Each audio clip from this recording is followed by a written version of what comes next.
नमस्कार। पॉलिटिक्स में आप सबों का स्वागत है।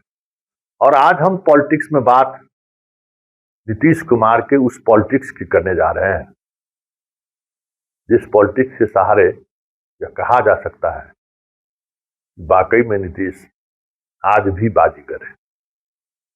भले वो कल दिल्ली में जेपी नड्डा को नहीं पहचान पाए, जयराम रमेश को पहचान नहीं पाए, दोनों हैरान रह गए।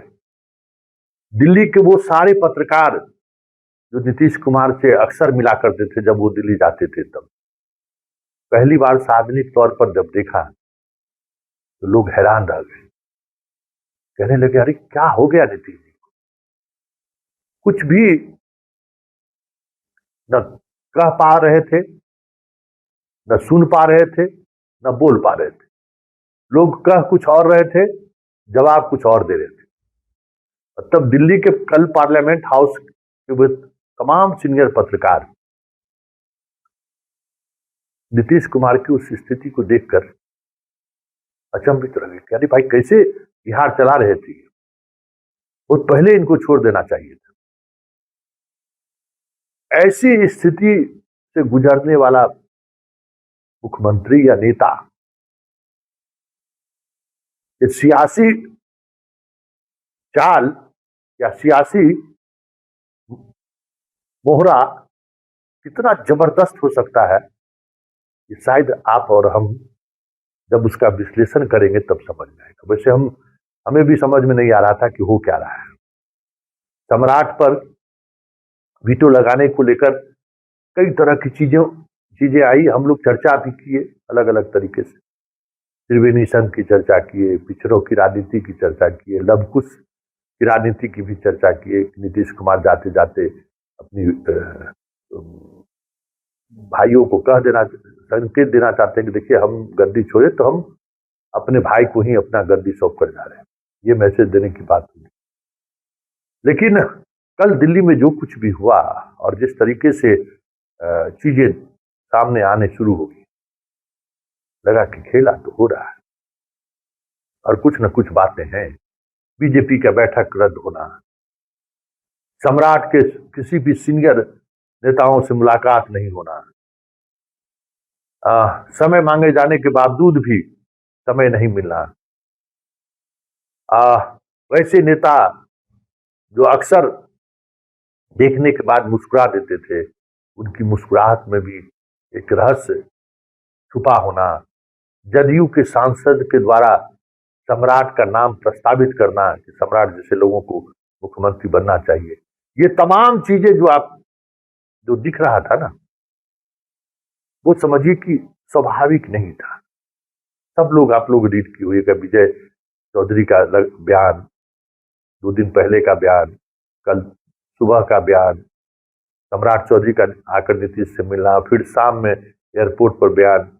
कभी नीतीश तो सिर्फ सदस्यता ग्रहण की है ना, इस्तीफा नहीं दिए, वैकेंसी का है। बहुत सारी चीजें जो चल रही है उसके पीछे की पॉलिटिक्स एक ये भी है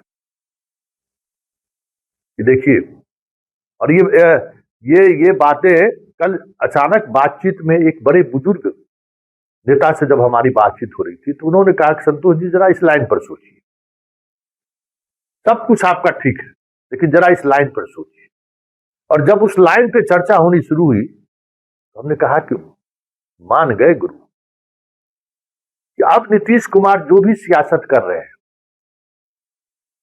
वो अपने बेटे के लिए कर रहे हैं। अब नीतीश कुमार जो भी बिसात बिछा रहे हैं अपने बेटे के लिए बिछा रहे हैं। कोई शक, कोई सुबह, क्या लगता है आपको? कुशवाहा मतलब सम्राट चौधरी मुख्यमंत्री बने या ना बने, एक मैसेज, एक मतलब परसेप्शन तो उन्होंने बना दिया ना पूरे प्रदेश की जनता के बीच। नीतीश कुमार सम्राट चौधरी सीएम बने, इसके लिए बीजेपी के सामने वीटो तक लगा दिया।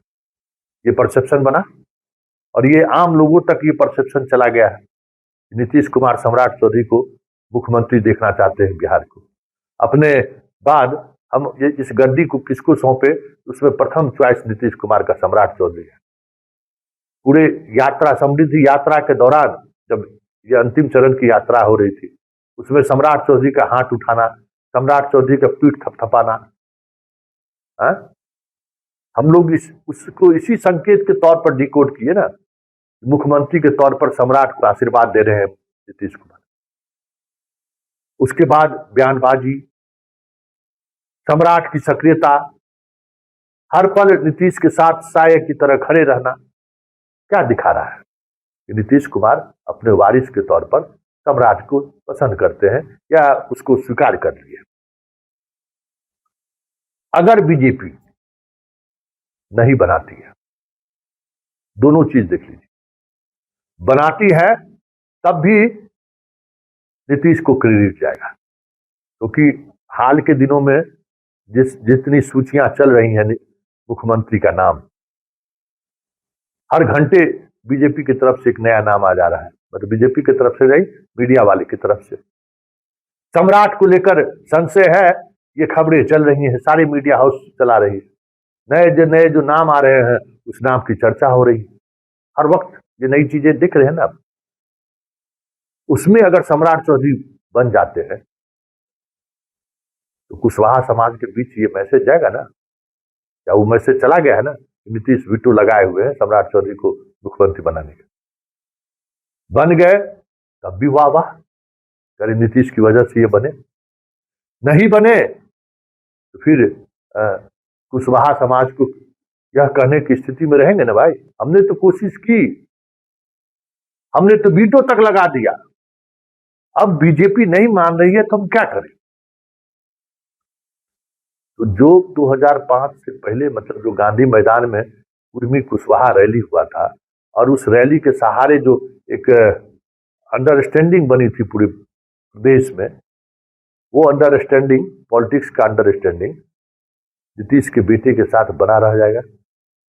भाई पिताजी ने तो कुशवाहा को सीएम बनाने के लिए इरी चुट्टी एक लगा दिया, अब बीजेपी नहीं बनाई, उसमें नीतीश का क्या दोष है? नीतीश ने तो प्रयास किया। तो जो लव-कुश का गठबंधन नीतीश के समय से चला आ रहा है, वह उनके पुत्र के साथ भी आगे कैरी करे। कहने वाले ये भी कह रहे हैं नीतीश का ये दाव वो नीति है जिस नीति में हो गए तब भी बल्ले बल्ले, नहीं हुए तब भी बल्ले बल्ले, मतलब ऐसा दाव नीतीश ने खेला है। सम्राट मुख्यमंत्री बन गए तब भी सेहरा उन्हीं के सर बंधेगा, नहीं बने तो फिर भी सेहरा उन्हीं के सर पर बंधे, इसके लिए लव-कुश समीकरण जारी रहेगा। ये है नीतीश का वो पॉलिटिक्स, जो पॉलिटिक्स आज भी बड़े बड़े नेताओं को निरुत्तर कर देता है।